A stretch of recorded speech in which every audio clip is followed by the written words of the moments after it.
살 수 있을 것 같은 기분이 들어서 이렇게 몇 자 적어보게 되었습니다. 누군가가 들어준다고 생각하니 제법 떨리네요. 그래도 한자 한자 최대한 과장 없이 저에게 있었던 일을 진솔히 이야기해 볼 테니 모두 자신의 일인 것처럼 들어주셨으면 좋겠습니다.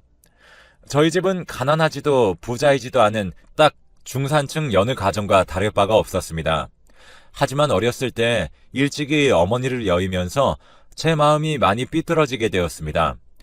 주변을 돌아보아도 하다못해 드라마 한 편을 보더라도 모두 엄마와 하하호호 평화로운 한때를 보내는 사람들 뿐인데 왜 나만 엄마 없이 이렇게 그리워하고만 있어야 하는 걸까 하는 생각에 나쁜 짓만 골라서 하게 되더라고요.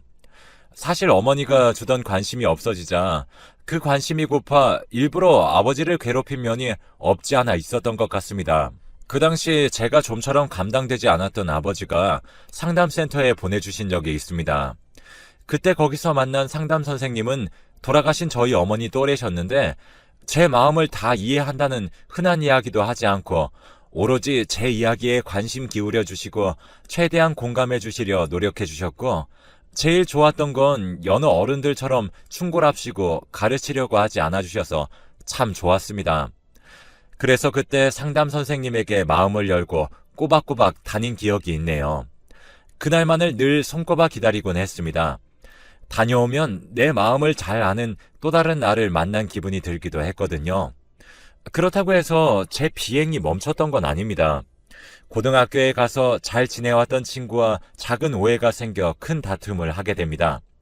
친구 녀석도 홧김에 한 말이었겠지만 엄마도 없는 게 하며 저에게 말한 것이 얼마나 상처가 되었는지 그러면 안 되었는데 서로 교실을 뒹굴며 서로를 참 많이도 때렸습니다. 그 길로 저는 정학 처분을 받았고 아버지께서는 도대체 언제 정신을 차릴 생각이냐면서 저를 나무라셨죠. 한두 번도 아니고 매번 이런 일로 학교에 불려가는 자신의 마음은 어떤 줄 아냐며 엄마를 잃어 슬픈 너 생각만 하지 말고 사랑하는 여자를 잃고 어린 자식을 혼자 감당해야 하는 늙은 자신은 이제 보이지 않는 거냐고 저에게 눈물을 보이셨습니다. 처음 보는 아버지의 나약한 모습이었지만 오히려 반감만 들더군요. 일이 바쁘다는 핑계로 사실 막말로 상담센터에 저를 던져두고 자신의 시간을 가졌으니까요. 아버지는 좀처럼 반성의 기미가 보이지 않자 저를 더욱 외진 시골로 보내야겠다 하셨습니다. 저는 그래서 마지막이다 하는 마음으로 상담센터를 찾아가 선생님께 그동안 있었던 일들을 말하며 여느 때처럼 속상한 마음을 풀었죠. 선생님은 제 손을 꼭 잡아주시면서 누구나 마음의 상처는 하나씩 깊게 패인 것을 안고 살아간다. 그 사이로 가끔 눈물이 흘러나오기도 하고 화라는 것이 흘러나오기도 하는데 아무리 손으로 막으려고 해도 좀처럼 막아지지 않고 그것들은 용케도 손가락 사이사이로 빠져나가 가끔 우리가 이성을 잃게 만든다. 그러고 나면 남는 건 섣부른 내 행동에 대한 후회와 이런 상황이 벌어질 수밖에 없었던 것에 대한 원망과 서러움이 나를 감싸는데 그렇다고 매번 감정에 충실한 행동을 한다면 그것은 영영 어린아이일 뿐이지 어른이 될 수 없는 것 아니겠냐며 상처를 너무 들여다보며 스스로 불쌍히 여기지 말고 상처를 딛고 일어나 자신의 감정에 대한 행동을 차분히 행하는 어른이 되었으면 좋겠다고 말해주셨어요. 그때 큰 깨달음을 얻은 것 같습니다.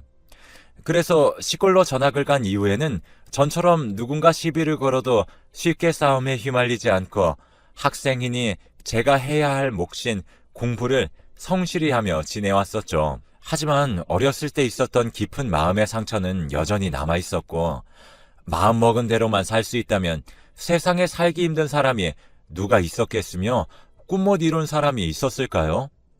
전 대학에 들어가지 않고 일찍이 취업을 해 공장을 다니고 있었습니다. 그곳에서 만난 선배에게 제가 그동안 살아온 이야기를 했던 게 문제였죠.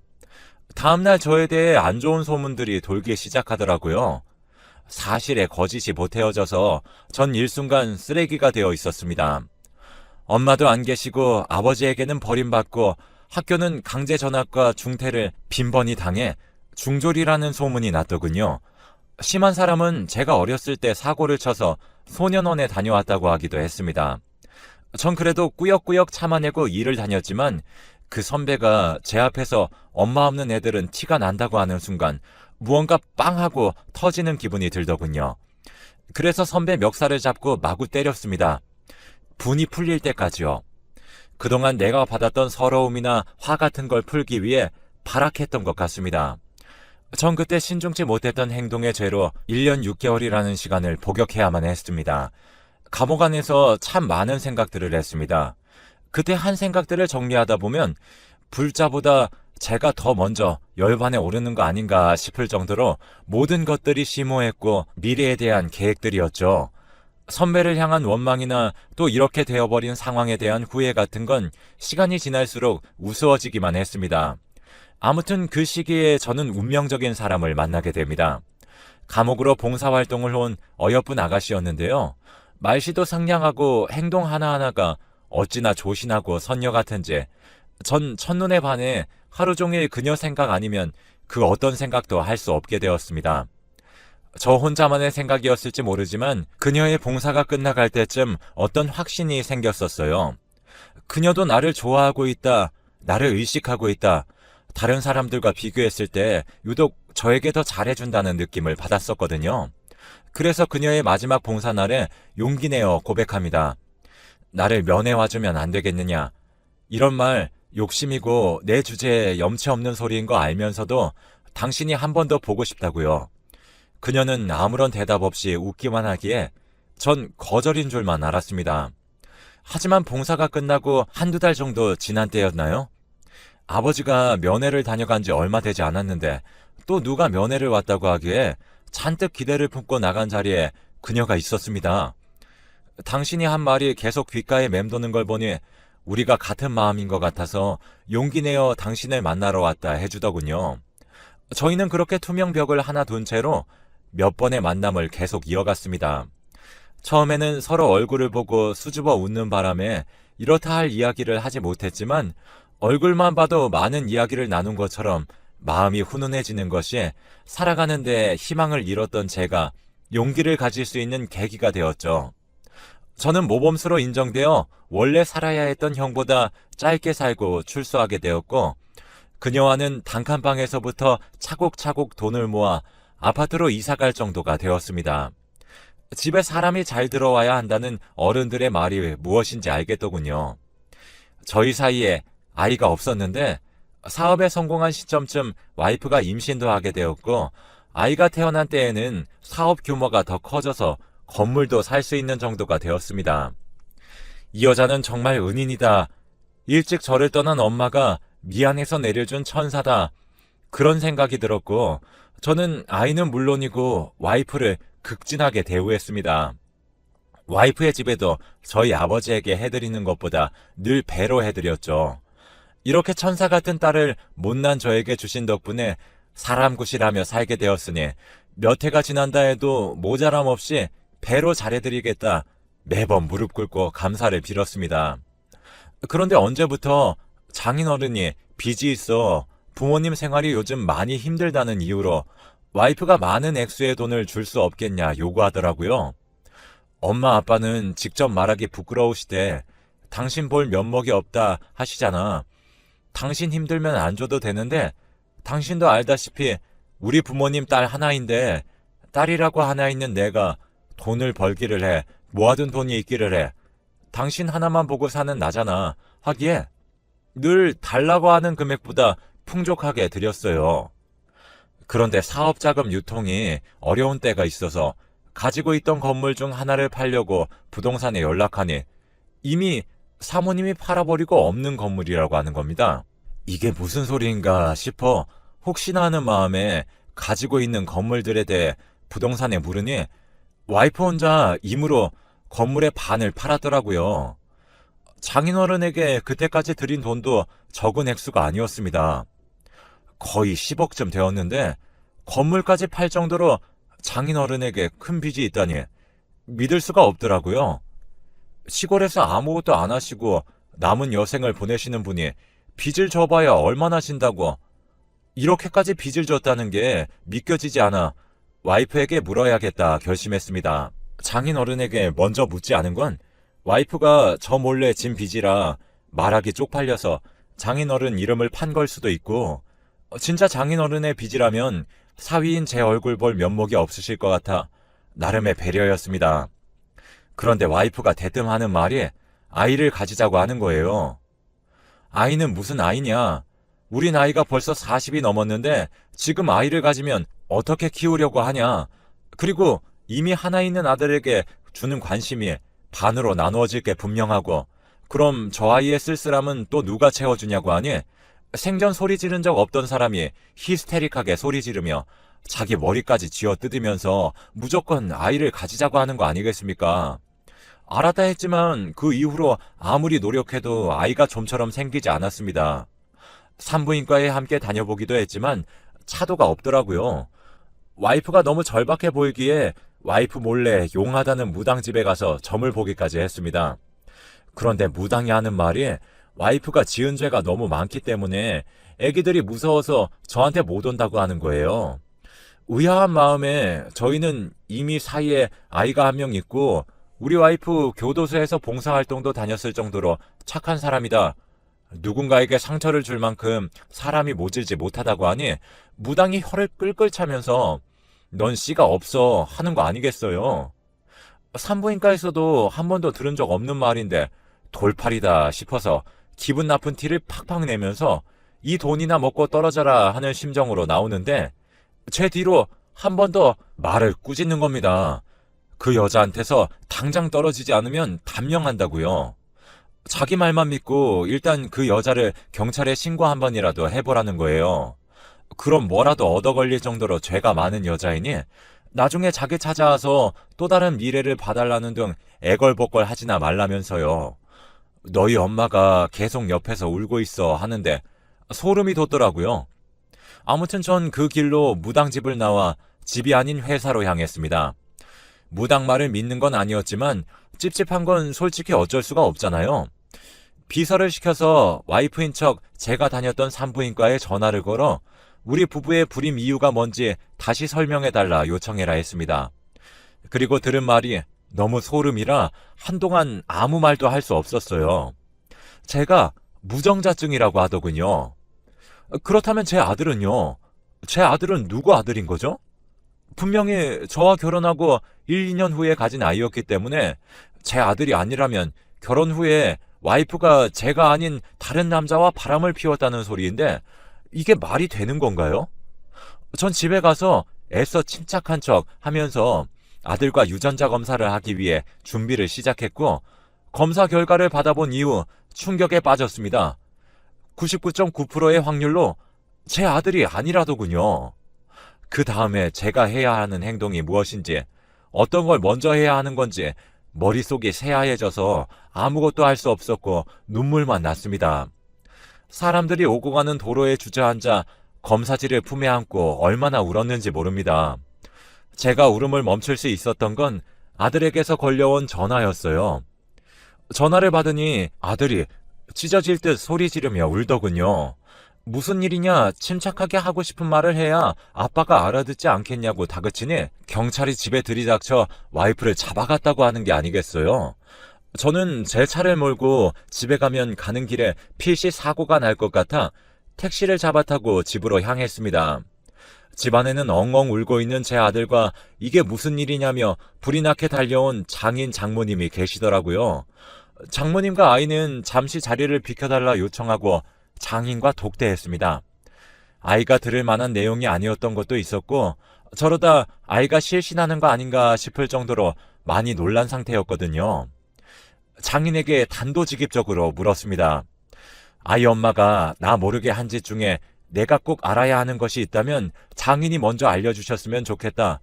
그래야지 나도 도울 수 있다면 돕고 아니라면 아닌 대로 무언가 해야 하지 않겠냐고 하니 자기 딸을 버리지 말아달라고 하는 겁니다.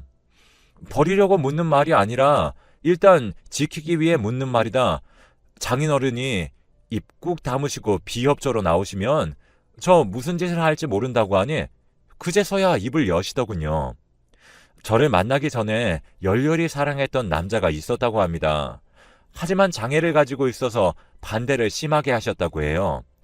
연애를 할 때에도 절대 결혼은 안 된다고 못 박았지만 와이프는 자신의 인생인데 부모님이 왜 자꾸 참견하냐고 화를 내었다고 해요. 한 번도 부모에게 대든 적이 없던 아이인데 사랑 때문에 자신들에게까지 대드는 게 괘씸해 그 집이 망하게끔 의도적으로 사업을 방해하셨다고 합니다. 그에 대한 반항 심리로 감옥에 있던 저를 만나 결혼까지 간 거다 하시더라고요. 감옥 갔던 사람 만날 거면 차라리 장애 있는 사람을 만나라고 하니 와이프가 두고 봐라. 당신들이 지금 이 순간을 처절하게 후회할 정도로 살겠다고 하더래요. 그때까지는 그게 무슨 말인지 몰랐다고 합니다. 하지만 와이프가 낳은 자식이 그때 자신들이 반대했던 남자와 너무 닮은 얼굴을 가지고 있어 저 모르게 지금도 만나고 있냐 물었더니 그렇다고 하더라고 합니다. 그 사람이 다시 재기할 수 있도록 사업 자금을 마련하기 위해 저한테 아빠가 빚졌다고 핑계대고 돈 뜯어낼 거니까 말리지 말라 그랬대요. 사실을 말한다면 저 사람이 가만히 있을 것 같냐?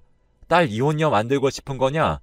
마지막으로라도 부모 노릇할 거라면 생각 똑바로 하라고 경고했다더군요. 그래서 장인 장모님은 그 모든 사실을 알고 있으면서도 쉬쉬할 수밖에 없었다고 해요. 하지만 그 남자의 부모님이 찾아와 들은 사실은 또 다르다는 겁니다. 그렇게 사업 자금을 대주며 저 몰래 만남을 이어왔지만 둘 사이에는 이미 사랑보다는 의리나 우정이 깊었다고 해요. 그 시절 이루지 못한 사랑에 대한 반항 심리가 더 컸던 거죠. 그런데다가 사업은 생각보다 잘 되지 않았기 때문에 친구로서도 지낼 수 없을 정도로 사이가 많이 악화되었다고 해요. 그 당시 아들이 사업도 사업인데 와이프와 사이가 멀어지는 게 견디기 힘들다고 부모님에게 하소연을 했었다 하더군요. 그랬던 아들이지만 절대 먼저 세상을 등질 아이가 아닌데 등졌다면서 이 일에 대해 딸이랑 얘기해봐야겠다고 제발 만나게 해달라 빌러왔었다고 해요. 아무리 딸이 나쁜 마음을 먹었어도 그런 짓까지 했을까 싶어 쉬쉬하고 해외로 떠났다 거짓말을 했다 하시더군요. 장인 장모님이 아이를 데리고 댁으로 떠나셨고 전 홀로 남아 와이프의 흔적을 찾아 그동안 무슨 짓을 해왔던 것인지 역추적해 보았습니다. 그리고 아주 재미있는 사실을 발견했어요. 아이는 그 남자의 아이가 맞았지만 그 이후로 둘은 한 번도 만난 적이 없었고 둘 사이를 이어주는 브로커가 따로 있었더군요.